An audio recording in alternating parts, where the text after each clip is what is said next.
আপনি যেদিন মরবেন সেদিনও মানুষ ভাত খাবে। এই গ্রামবাসী ধোকা ধোকা, মহল্লাবাসী ধোকা, এগুলো সব ধোকা, সব ধোকা।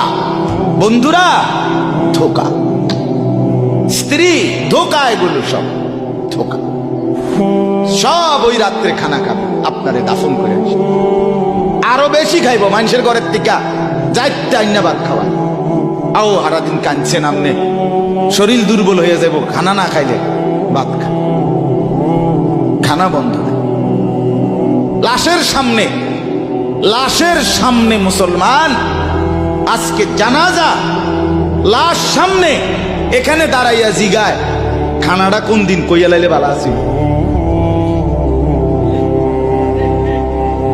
কি আহা আহা মানুষ।